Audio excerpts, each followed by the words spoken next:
So I've been watching a lot of CS:GO lately because of the major, and it got me thinking about how CS:GO players, oftentimes tier two or tier three players, as they are referred to, which is, basically players that aren't, LCS level or LEC level, etc., but are the tier below that, right? So you're thinking of academy players, etc. Those players shuffled from CS:GO into Valorant, the equivalent. And it was because largely they just didn't have a spot within CS:GO, so they moved over to the next game to maybe to where they could be professional players in tier 1. And it got me thinking about League of Legends and how I don't think there will ever be a mass exodus of pro players to move on to a different game.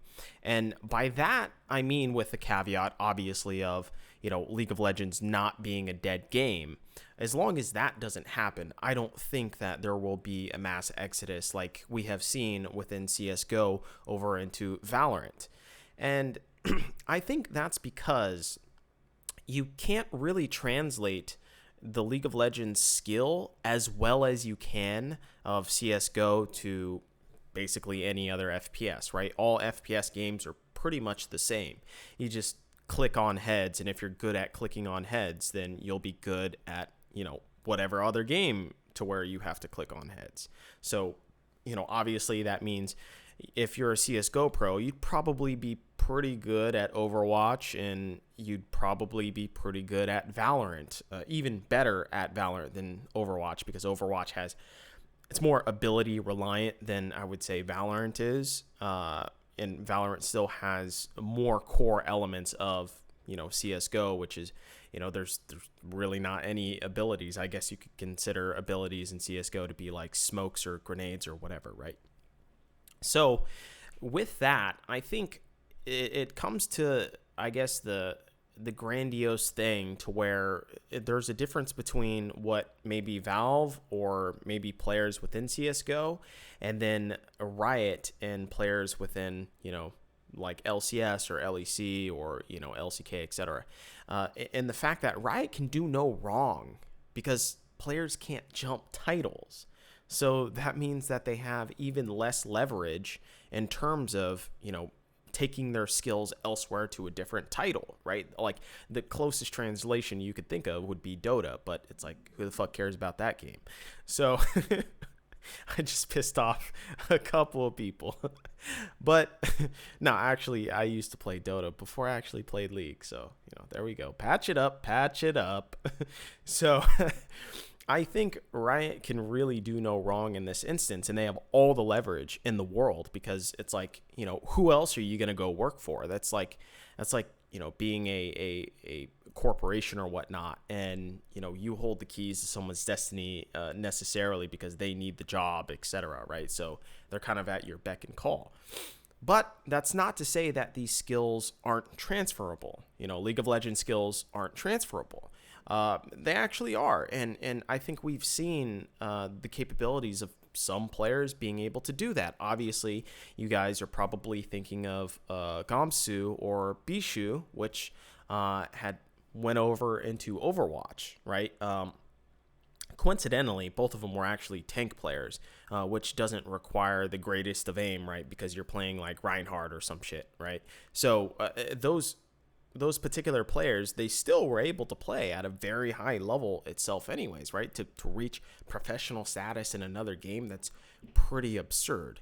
And both of these players were actually pretty good in their own right. Bishu was obviously better than Gamsu, but they were still pretty good in their own right in League of Legends. And obviously now we see Gamsu coming back because Overwatch is a dead fucking game.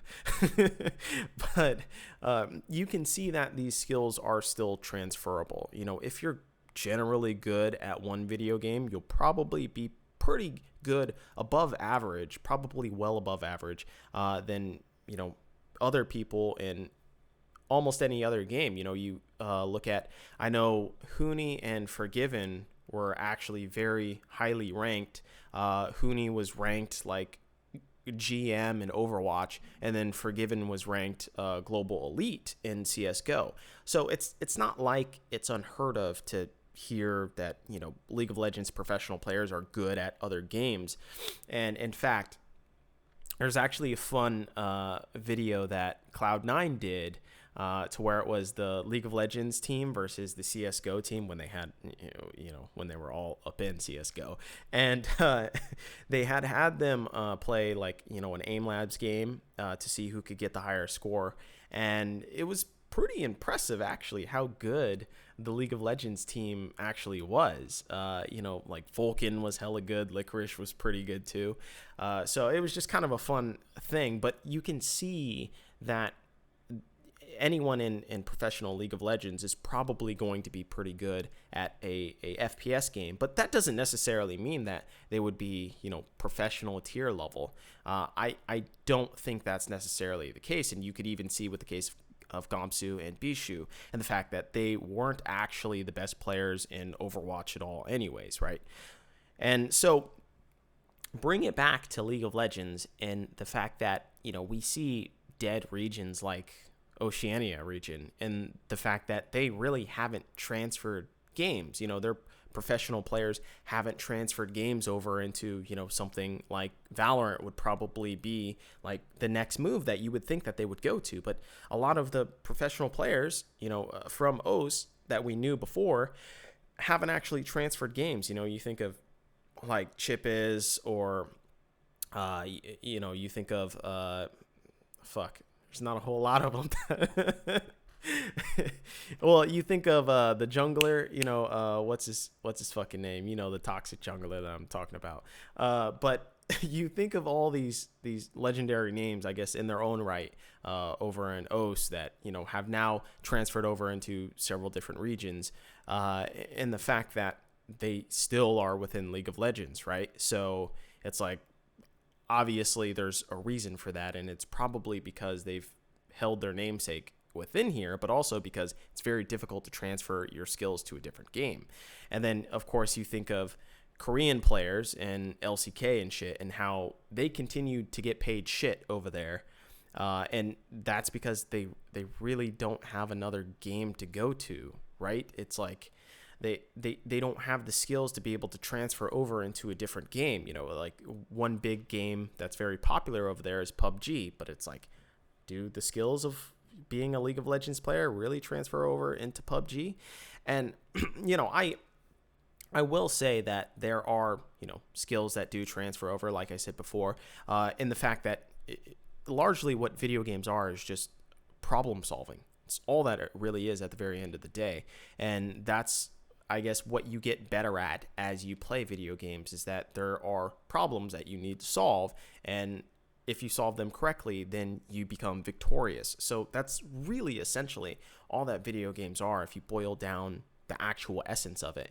And then once you put the complexity in there of, having an enemy, which is another human, and the fact that you can't necessarily predict fully what they're going to do, right? There are very loose patterns of human behavior. So it becomes very difficult to predict exactly what, the other player is going to do. So with that, you have to figure out that puzzle, and then you can kind of play off of that and determine what actions that you're going to do. So obviously that is very transferable from game to game. So you can see that at least those innate skills are transferable, and they will largely help you, which is why I think a lot of these pro players are still very, very good at other games. It's just they may not be pro level because, obviously they haven't put in the massive amounts of time that someone else has put into that game to be a pro at that particular game. So I think it's kind of ironic, or rather lucky, that NA and EU orgs haven't figured out that they can pay pro players less if they really wanted to. Say, for instance, if all of them went on a fucking cartel in some sense, it would be much easier. But I think it's the idea that they have nowhere else to go. The pro players have nowhere else to go. They have no other games to transfer to. So, where else are you going to be a pro player? And the only, I guess, idea of to where they could be a pro player is through, a different team or a different organization. So they're all competing against each other. But there is that innate, inherent, I guess, bias in the background that it's like, well, you have nowhere else to go. This is why the initial negotiations of, someone being in academy or even getting into academy. But, obviously getting into LCS, it's just like, well, you probably aren't getting a whole lot of offers. So I can actually lowball you and, give you closer to the minimum salary. And so I think this idea of, pro players essentially putting all of their chips into the League of Legends basket, I think that happens a lot because the initial investment to learn League of Legends is so incredibly high, right? Like, you guys know what I'm talking about. There's like 160 fucking champions. It's probably 170 now. And it keeps growing. And so the burden of knowledge to actually learn the game is so fucking high. It's absolutely absurd.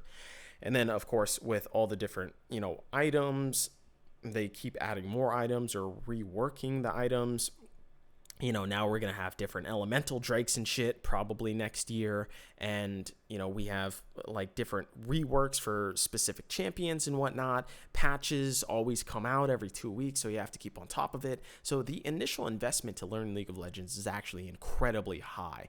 And so therefore it comes maybe with just the inherent sunken cost fallacy of just, well, I've learned all of this shit. There's no turning back now because I can't throw away all of this knowledge because it took me so long in order to gain that.